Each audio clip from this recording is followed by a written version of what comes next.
हरि ओम। गुरुर्ब्रह्मा गुरुर्विष्णु गुरुदेवो महेश्वरा, गुरु साक्षात् परब्रह्म तस्मै श्री गुरुवे नमः। ओम नमः। आदो देवकी देवगर्भजननं गोपीगृहवर्धनं मायापूतन जीवतापहरणं गोवर्धनोद्धारणं कंसच्छेदन कौरवादिहननं कुन्तीसुतापालनम् एतत् श्रीमद्भागवतं पुराणकथितं श्रीकृष्णलीलामृतं निगमकल्पतरोर्गलितं फलं शुकमुखाद्रव अमृतसंयुतं पिबत भागवतं रसमालया मोहरहो रसिका भूरि भावका। भगवान श्री कृष्णचंद्र नारायण जी के चरण कमलों में नतमस्तक होकर के गुरु श्री वेद व्यास जी, गुरु श्री माधवाश्रम जी, गुरु श्री सुखदेव जी, गुरु श्री सूत जी, गुरु जी श्री नारद जी के चरण कमलों में नतमस्तक होकर के मैं ये श्रीमद् भागवत महापुराण सप्तम स्कंद का पंचम अध्याय शुरू करने जा रहा हूँ, जिसका आज का प्रसंग है हिरण्याकश्यप के द्वारा प्रहलाद जी के वध का प्रयत्न करना, जो इस प्रकार है। नारद उवाच पौरोहित्याय भगवान् वृत्ता काव्या किलासुरे षण्डामर्को सुतो तस्य दैत्यराजा गृह्यन्तिके तो राज्ञा प्रापितं बालं प्रह्लादं नायकोविदं पाठ्यामासातु पाठ्यानन्याश्चासुरबालकान् यदत्र गुरूणां प्रोक्तं शुश्रूवेऽनुपाठ च न साधु मनसा मेने स्वपराध सद गृहाश्रयम् एकदा सुराट पुत्रं करोप्य पांडव प्रपच्छ कथ्यतां वत्स मन्यते साधु यद्भवान्। नारद जी कहते हैं, युधिष्ठिर दैत्यों ने भगवान श्री शुक्राचार्य जी को अपना पुरोहित बनाया था।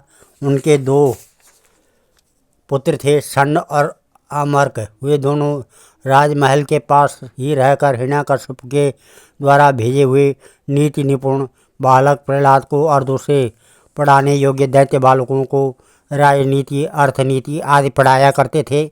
प्रहलाद गुरु जी का पढ़ाया हुआ पाठ सुन लेते थे और उसे ज्यों का त्यों उन्हें सुना भी दिया करते थे, किंतु वे उसे मन से अच्छा नहीं समझते थे, क्योंकि उस पाठ का मूल आधार था अपने और पराये का झूठा आग्रह। युधिष्ठिर एक दिन हिरण्याकश्यप ने अपने पुत्र प्रहलाद को बड़े प्रेम से गोद में लेकर पूछा, बेटा बताओ तो सही, तुम्हें कौन सी बात अच्छी लगती है। प्रहलाद जी ने कहा, तत्साधु मन्ये सुरवर्यदेहिनां सदा समुद्रा विग्रधियमसद्ग्रहात् हित्वात्मपातं गृहमन्धकूपं वनं गतो यद्वारिमाश्रयेत। प्रहलाद जी ने कहा, पिताजी, संसार के प्राणी मैं और मेरे के झूठे आग्रह में पड़कर सदा ही अत्यंत उद्विग्न रहते हैं। ऐसे प्राणियों के लिए मैं यही ठीक समझता हूँ कि वे अपने अधपतन के मूल कारण घास से ढके हुए अंधेरे कुएं के समान इस घर को छोड़कर वन में चले जाएं और भगवान श्री हरि की शरण करें। तब नारद जी कहते हैं, श्रुत्वा पुत्र गिरो दैत्या परपक्षा समाहिता जास बुद्धि बालानां विद्यते परम बुद्धि भी सम्यक विदार्यता बालो गुरुजेहि द्विजातिभिः विष्णुपक्षे प्रतीक्षेत छन्नेर्न विद्येता सधीर्यथा गृहं मानीतमाहूय प्रह्लादं दैत्ययाजका प्रशस्य श्लक्षणया वाचा समपृच्छन्ति सामभिः वत्स प्रह्लाद भद्रं ते सत्यं कथय मामृषा बालानति कुतस्तुभ्यम् एष बुद्धि विपर्यय बुद्धिभेदे परकृता उताहो ते श्रुतो भवत् भृण्यतं श्रोतकामानं गुरूणां कुरुनन्दनाम्। नारद जी कहते हैं कि प्रहलाद जी के मुँह से शत्रु पक्ष की प्रशंसा से भारी बात सुनकर हिरण्याकश्यप ठठाकर हंस पड़ा। उसने कहा, दोषों के भड़काने से बच्चों की बुद्धि यूं ही बिगड़ जाया करती है। जान पड़ता है गुरुजी के घर पर विष्णु के पक्षपाती कुछ ब्राह्मण भेष बदल कर रहते हैं। बालक की भली भांति देख रेख की जाए, इससे अब इसकी बुद्धि बहकने न पाए। जब दैत्यों ने प्रहलाद को गुरु जी के घर पहुंचा दिया, तब पुरोहितों ने उनको बहुत पुचकार कर फुसलाकर बड़ी मधुर वाणी से पूछा, बेटा प्रहलाद, तुम्हारा कल्याण हो, ठीक ठीक बतलाना, देखो झूठ न बोलना, यह तुम्हारी बुद्धि उल्टी कैसे होगी? और किसी बालक की बुद्धि तो ऐसी नहीं हुई। कुलनंदन प्रहलाद, बताओ तो बेटा, हम तुम्हारे गुरुजन यह जानना चाहते हैं कि तुम्हारी बुद्धि स्वयं ऐसी हो गई या किसी ने सचमुच तुमको बहका दिया है। प्रहलाद उवाच स्वपरश्चेत्तसद्ग्राह पुंसा यान् मायया कृता विमोतार्ध्यं दुष्टस्तस्मै भगवते नमः। स यदानुव्रत पुंसा पशुबुद्धिर्विद्यते अन्यच्च एष तथान्योऽहम् इदं वेद गता सति। स एष आत्मा स्वपरेत्य बुद्धिभिर्दुरत्यमानुक्रमणो निरूप्यते। मुह्यन्ति यद्वर्मणि वेदवादिनो ब्रह्मादयो येष विनत्ये मे मतिं यथा ब्रह्मतयो ब्रह्मन् स्वयं आकर्षय सन्निधो तथा ये विद्यते चेतश्चक्रपाणे यदीक्षया। प्रहलाद जी ने कहा, जिन मनुष्यों की बुद्धि मोह से ग्रस्त हो रही है, उन्हीं को भगवान की माया से यह झूठा दुराग्रह होता देखा गया है कि यह अपना और यह पराया। उन मायापति भगवान को मैं नमस्कार करता हूँ। वे भगवान ही जब कृपा करते हैं तब मनुष्यों की वास्तविक बुद्धि नष्ट होती है। इस पशु बुद्धि के कारण ही तो यह मैं हूँ और यह मुझसे भिन्न है, इस प्रकार का झूठा भेदभाव पैदा होता है। वही परमात्मा यह आत्मा है। अज्ञानी लोग अपने और पराये का भेद करके उसी का वर्णन किया करते हैं। उनका न जानना भी ठीक ही है, क्योंकि उसके तत्व को जानना बहुत कठिन है। अब ब्रह्मा आदि बड़े बड़े वेदज्ञ भी उसके विषय में मोहित हो जाते हैं। वही परमात्मा आप लोगों के शब्दों में मेरी बुद्धि बिगाड़ रहा है। गुरु जी जैसे चुंबक के पास लोहा स्वयं खींच आता है, वैसे ही चक्रपाणी भगवान की स्वच्छंद इच्छा शक्ति से मेरा चित्त भी संसार से अलग होकर उनकी ओर बरबस खींच जा रहा है। नारद वाचा एतावद् ब्राह्मणा युक्ता बिर्रामा महामती तनिर्वत्स्यात्ता कुपितो स्वाधीनो राजसेवक आनीयतामरे वेतरा अस्माकं यशस्कर कुलंगारस दुर्बुद्धि चतुर्थो यशोदितो नमः।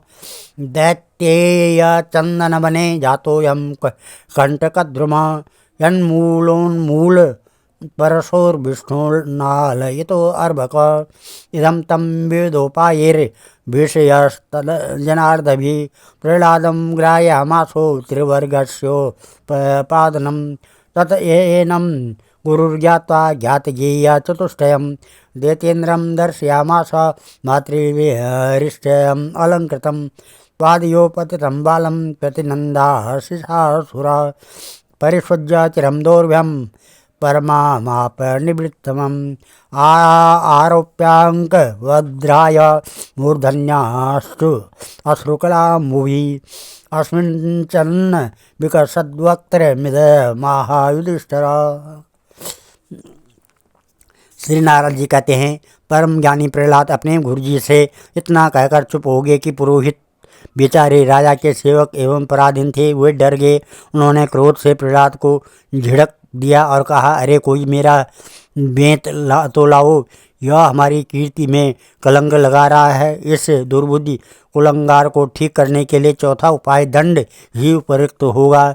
दैत्य वंश के चंदन वन में यह कांटेदार बबूल कहाँ से पैदा हुआ, जो विष्णु इस वन की जड़ काटने में कुल्हाड़ी का काम करते हैं।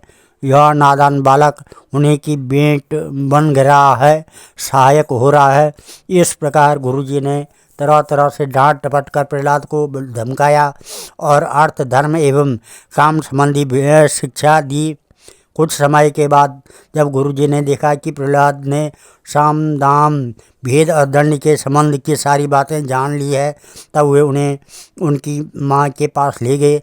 माता ने बड़े लाड प्यार से उन्हें नहला धुलाकर अच्छी तरह गहने कपड़ों से सजा दिया। इसके बाद वे उन्हें हिरण्यकश्यप के पास ले गए। प्रहलाद अपने पिता के चरणों में लौट गए। हिरण्यकश्यप ने उन्हें आशीर्वाद दिया और दोनों हाथों से उठाकर बहुत देर तक गले से लगाए रखा। उस समय दैत्यराज का हृदय आनंद से भर रहा था। युधिष्ठिर हिरण्यकश्यप ने प्रसन्न मुख प्रहलाद को अपने गोद में बैठाकर उनका सिर सूंघा। उनके नेत्रों से प्रेम के आंसू गिर गिर कर प्रहलाद के शरीर को भिगोने लगे। उसने अपने पुत्र से पूछा, प्रहलादानुचतं तात स्वदीतं किंचित उत्तम काले नेतावता आयुष्मान प्रदर्शिक्षत गुरु भगवान।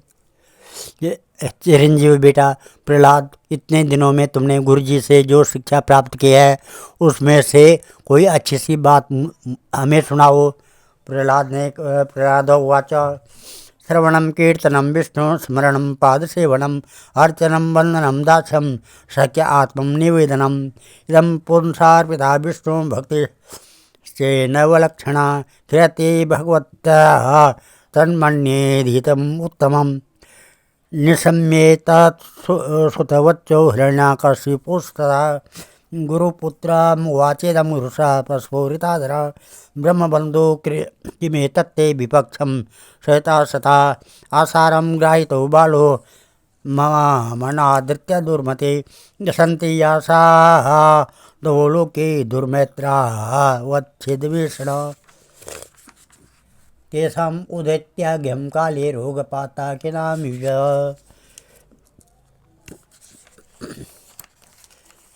प्रहलाद ने कहा, पिताजी, विष्णु भगवान की भक्ति से के 9 भेद हैं। भगवान के गुण लीला नाम आदि का श्रवण, उन्हीं का कीर्तन, उनके रूप नाम आदि का स्मरण और उनके चरणों की सेवा, पूजा अर्चना, बंधन, दास्य, सांख्य और आत्मनिवेदन। यदि भगवान के प्रति समर्पण के भाव से यह 9 प्रकार की भक्ति की जाए तो मैं उसी को उत्तम अध्ययन समझता हूँ। प्रहलाद की यह बात सुनते ही क्रोध के मारे हिरण्याकश्यप के ओंठ फड़कने लगे।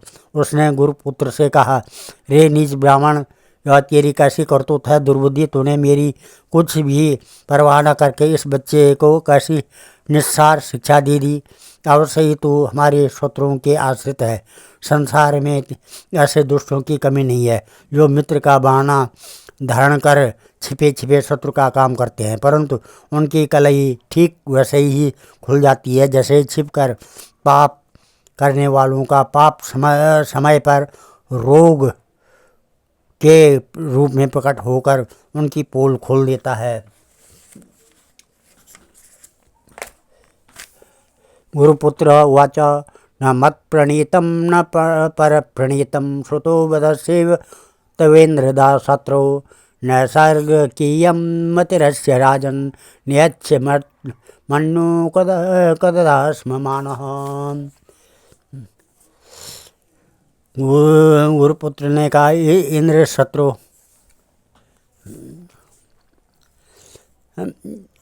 शत्रु, आपका पुत्र जो कुछ कह रहा है वह मेरे या किसी के बहकाने से नहीं कह रहा है।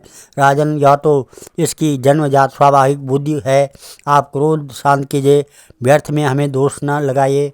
नारद जी कहते हैं, गुरुर्नैव प्रतिप्रोक्तं भूयो आह सुरसुतं न चेद गुरु मुखीयं ते कुतो भद्रा सती मति। इस प्रकार से नारद जी कहते हैं, युधिष्ठिर, जब गुरु जी ने ऐसा उत्तर दिया तब हिरण्याकश्यप ने फिर प्रहलाद से पूछा, क्यों रे, यदि तूने ऐसी अहित करने वाली खोटी बुद्धि गुरुमुख से नहीं मिली तो बता कहाँ से प्राप्त हुई। प्रहलाद जी ने कहा,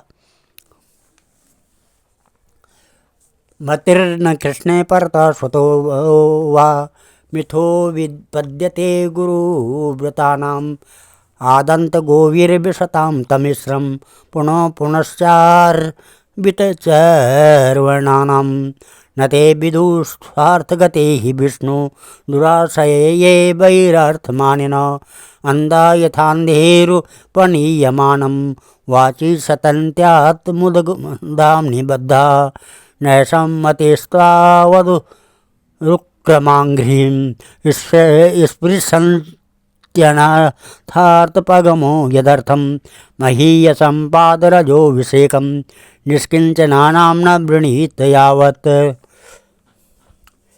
प्रहलाद ने कहा कि पिताजी, संसार के लोग तो पिसे हुए को पीस रहे हैं, चबाए हुए को चबा रहे हैं। उनकी इंद्रियां बस में न होने के कारण वे भोगे हुए विषयों को ये फिर भोगने के लिए संसार रूप घोर नरक की ओर जा रहे हैं। ऐसे क्रियासक्त पुरुषों की बुद्धि अपने आप किसी के सिखाने से अथवा अपने ही जैसे लोगों के संग से भगवान श्री कृष्ण में नहीं लगती है।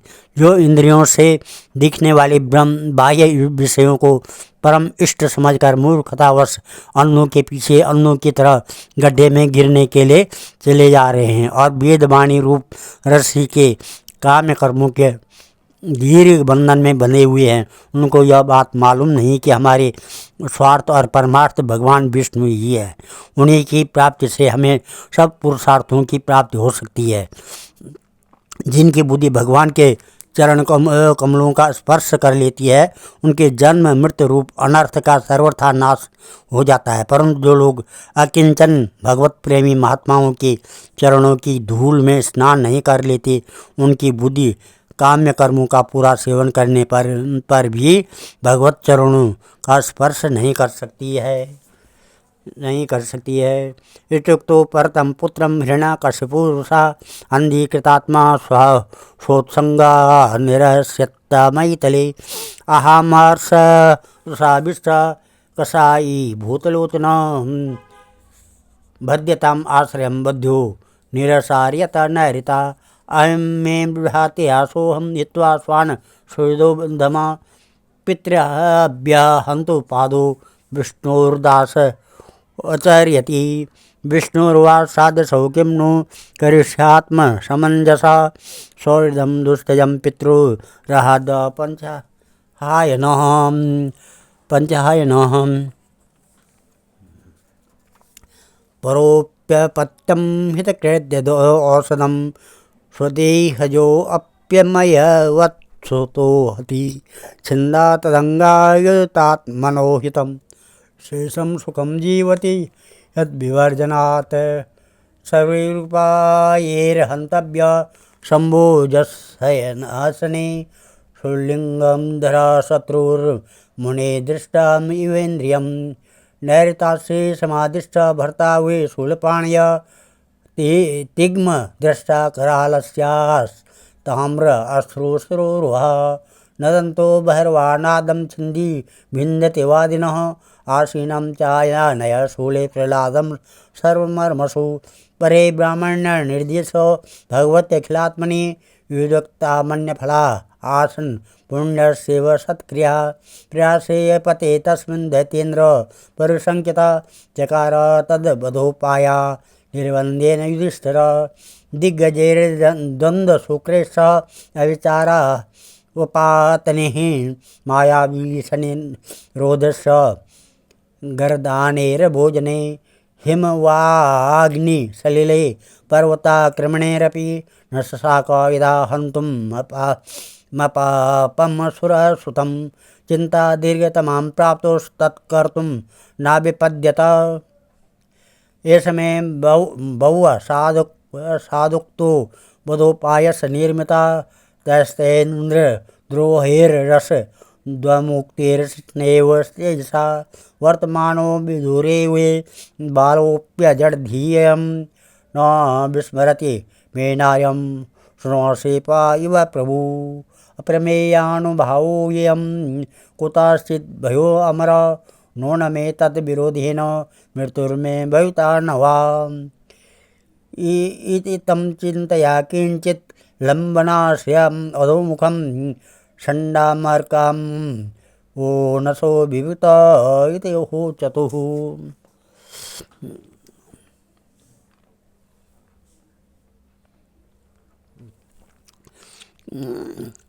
प्रहलाद ने कहा, पिताजी, संसार के लोग तो पिसे हुए पीस के। इस प्रकार से प्रहलाद जी इतना कहकर चुप हो गए। हिरण्याकश्यप ने क्रोध के मारे अंधा होकर उन्हें अपनी गोद से उठाकर भूमि पर पटक दिया। प्रहलाद की बात को वह सह न सका। रोष के मारे उसके नेत्र लाल हो गए। वह कहने लगा, दैत्यो, इसे यहाँ से बाहर ले जाओ और तुरंत मार डालो। यह मार ही डालने योग्य है। देखो तो सही, जिसने इसके चाचा को मार डाला, अपने सुहृद स्वजनों को छोड़कर यह नीच दास के समान उसी विष्णु के चरणों की पूजा करता है। हो न हो इसके रूप में मेरे भाई को मारने वाला विष्णु ही आ गया है।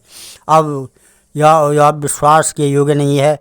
5 बरस की अवस्था में ही जिसने अपने माता पिता के दुस्त्यज वात्सल्य स्नेह को भुला दिया, वह कृतज्ञ भला विष्णु का ही क्या हित करेगा। कोई दोषा भी यदि औषध के समान भलाई करे तो वह एक प्रकार से पुत्र ही है, पर यदि अपना पुत्र भी अहित करने लगे तो रोग के समान वह शत्रु है। अपने शरीर के ही किसी अंग से सारे शरीर को हानि होती हो तो उसको काट डालना चाहिए, क्योंकि उसे काट देने से शेष शरीर सुख से भी जी सकता है।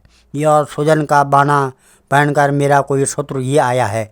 जैसे योगी की भोग लोलुप इंद्रियां उसका अनिष्ट करती है, वैसे ही यह मेरा अहित करने वाला है। इसलिए खाने, सोने, बैठने आदि के समय किसी भी उपाय से इसे मार डालो।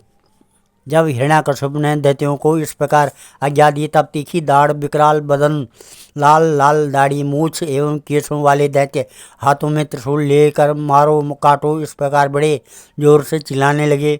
प्रहलाद चुपचाप बैठे हुए थे और दैत्य उनके सभी मर्म स्थानों में शूल से घाव कर रहे थे। उस समय प्रहलाद जी का चित्त उन परमात्मा में लगा हुआ था, जो मन वाणी के अगोचर सर्वात्मा, समस्त शक्तियों के आधार एवं पर ब्रह्म है। इसलिए उनके सारे प्रहार ठीक वैसे ही निष्फल हो गए और भाग्यहीनों के बड़े बड़े उद्योग धंधे व्यर्थ होते हैं।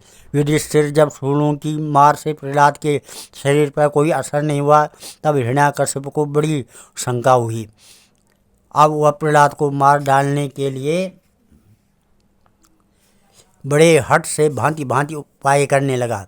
उसने उन्हें बड़े बड़े मत वाली हाथियों से कुचलवाया, विषधर सांपों से डसवाया, पुरोहितों से कृत्य राक्षसी उत्पन्न कराई, पहाड़ की चोटी से नीचे डलवा दिया, सम्मासुर से अनेकों प्रकार की माया का प्रयोग करवाया, अंधेरी कोठरियों में बंद करा दिया, विष पिलाया और खाना बंद कर दिया, बर्फीली जगह दहकती हुई आग और समुद्र में बारी बारी से डलवाया, आंधी में छोड़ दिया तथा पर्वतों के नीचे दबवा दिया, परंतु इनमें से किसी भी उपाय से वह अपने पुत्र निष्पाप प्रहलाद को बाल भी बांका न कर सका।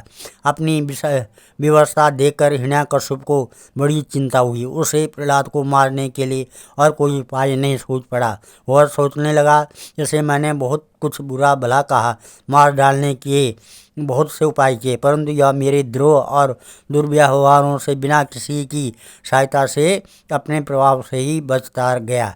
यह बालक होने पर भी समझदार है और मेरे पास ही निसंग भाव से रहता है। हो न हो इसमें कुछ सामर्थ्य अवश्य है। जैसे सुनो शेषा अपने पिता की करतूतों से उसका विरोधी हो गया था, वैसे ही यह भी मेरे किए उपकारों को न भूलेगा। न तो यह किसी से डरता है, न कि इसकी मृत्यु होती है। इसकी शक्ति की था नहीं है, अवश्य ही इसके विरोध से मेरी मृत्यु होगी। संभव है न भी हो। इस प्रकार सोच विचार करते करते उसका चेहरा कुछ उतर गया। शुक्राचार्य के पुत्र षंड और अमर्क ने जब देखा कि हिरण्याकश्यप तो मुंह लटका कर बैठा हुआ है, तब उन्होंने एकांत में जाकर उससे यह बात कही। जितम त्वएकेन जगत्त्रयं भ्रूर्विजृंभणास्त्र समस्तधिष्ण्यपम न तस्य चिंत्या तव नाथ चक्षमये न वे शिशूनां गुणदोषयोपदम् इमं तु पाशैर्वरुणस्य बद्ध्वा निदेय भीतो न पलायते यथा बुद्धिश्च पुंसो वयसार्य सेवया यावत् गुरुर्भार्गव आगमिष्यति। तथेति गुरुपुत्रोक्त मनोज्ञायेद अब्रवीत्। धर्मास्योपदेष्टव्य राजां वेग्र्यं मे दिनां। धर्म अर्थ च कामं च नितरं चानुपूर्वश। प्रह्लादायो चतुर्राजन् प्रसृतावनताय च। यथा त्रिवर्ग गुरुभिरात्मने उपशिक्षितां। न साधो मेने तत्शिक्षा द्वन्द्वरामोपवर्णितां। यदाचार्या परावृत्ता गृहमेदीयकर्मसु। बलैर्बलस्य बालके सत्र सुपौत कृतक्षिण। अथ ताय श्लक्षणया वाचा प्रत्युहूय महामुद। वाचा विद्वांस तन्निष्ठा कृपया प्रहर्ण्यवः।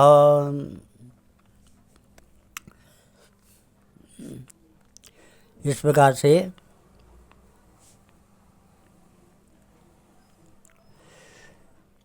स्वामी अपने अकेले ही तीनों लोगों पर विजय प्राप्त कर ली। आपके भुएं टेढ़ी करने पर ये सारे लोकपाल कांप उठते हैं। हमारे देखने में तो आपके लिए चिंता की कोई बात नहीं है। भला बच्चों के खिलवाड़ में भी भलाई बुराई सोचने की कोई बात है। जब तक हमारे पिता शुक्राचार्य जी नहीं आ जाते तब तक यह डर कर कहीं भाग न जाए, इसलिए इसे वरुण के पासों से बांध रखे। प्रायः ऐसा होता है कि अवस्था की वृद्धि के साथ साथ और गुरुजनों की सेवा से बुद्धि सुधर जाया करती है। हिरण्यकश्यपु ने अच्छा ठीक है कहकर गुरुपुत्रों की सलाह मान ली और कहा कि इसे उन धर्मों का उपदेश करना चाहिए जिनका पालन गृहस्थ नरपति किया करते हैं। युधिष्ठिर इसके बाद पुरोहित उन्हें लेकर पाठशाला में गए और क्रमशः धर्म अर्थ और काम इन तीन पुरुषार्थों की शिक्षा देने लगे। प्रहलाद वहाँ अत्यंत नम्र सेवक की भांति रहते थे, परंतु गुरुओं की वह शिक्षा प्रहलाद को अच्छी न लगी, क्योंकि गुरुजी उन्हें केवल अर्थ धर्म और काम की ही शिक्षा देते थे। यह शिक्षा केवल उन लोगों के लिए है जो राग द्वेष आदि द्वंद्व और विषय भोगों में रस ले रहे हों। एक दिन गुरुजी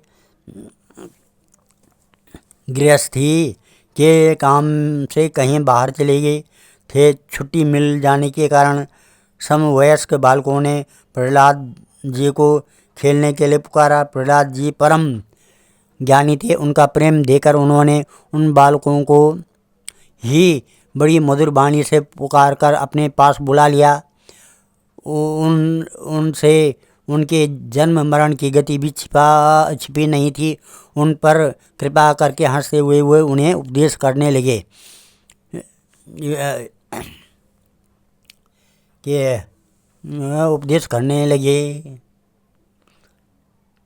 ते तु तद्गौरवात्सर्वे त्यक्तक्रीडा परीक्षदा बालानां दोषितर्धियो द्वन्द्वारामेति ते हिते पर्युपासत राजेन्द्र तन्यस्तद्हृदयेक्षणा तानाह करुणो मैत्रो महाभागवतो सुरः।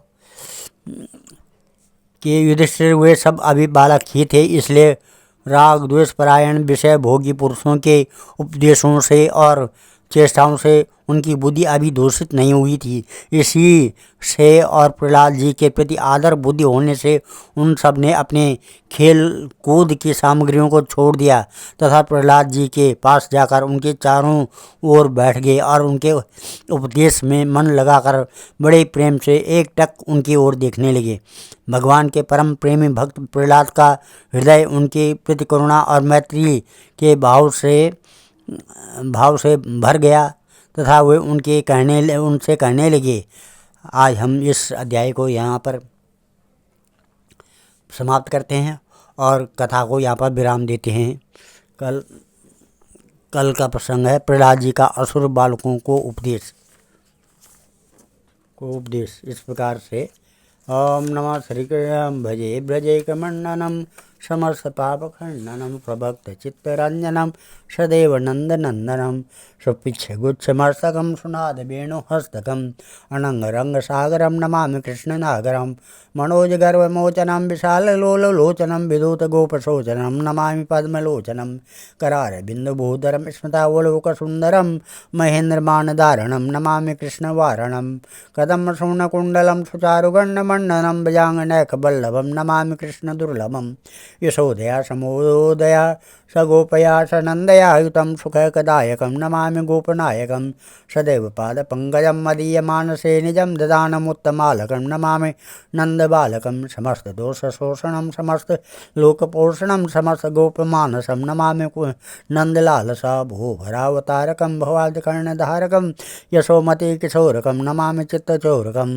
दिगन्तकान्तभञ्जनं सदा सदाल्यसंज्ञिनः दिने दिने नवं नवं नमामि नन्दसम्भवं गुणाकरं सुखाकरं कृपापरं सुरदुषिनिकन्दनं नमामि गोपनन्दनं नवीनगोपनागरं नवीनकेलिलं पटं नमामि मेघसुन्दरं तडित्प्रवालसत्पटं समस्तगोपनन्दनं हृदम्बुजैकमोदनं नमामि कुञ्जमध्यगं प्रसन्नभानुशोभनं निकामकामदायकं दीर्घन्तचारुसायकं रसालवेणुगायकं नमामि कुञ्जनायकं विदग्धगोपिकामनोमनोज्ञतल्पसायनं नमामि कुञ्जकानने प्रबुद्धवह्निपाणीयं किशोरिकान्तिरञ्जितं दृगजनं सुशोभितं गजेन्द्रमोक्षकारणं नमामि श्रीविहारणं यदा तथा हिता तथा तथैव कृष्णसत्कथा मया सदैव गीयतां तथा कृपा विधीयतां प्रमाणिकाष्टकाद्वयं जपत्यदित्यया पुमान् भवेत्सुनन्दनन्दने भवे भवे सुभक्तिमान् ओं श्रीमद्शङ्कराचार्यविरचितं श्रीकृष्णाष्टकं नमः नमः ओं नमो ध्येयं सदा परिभवग्नमविष्टदोहं तीर्थात्पदं शिवविरञ्जनुतं शरण्यं भृत्यात्यहं प्रणतपालभवाब्धिपूतं वन्दे महापुरुषते चरणारविन्दं सर्वे भवन्तु सुखिनः सर्वे सन्तु निरामया सर्वे भद्राणि पश्यन्तु मा कश्चित् दुःखभाग् भवेत् धन्यवाद।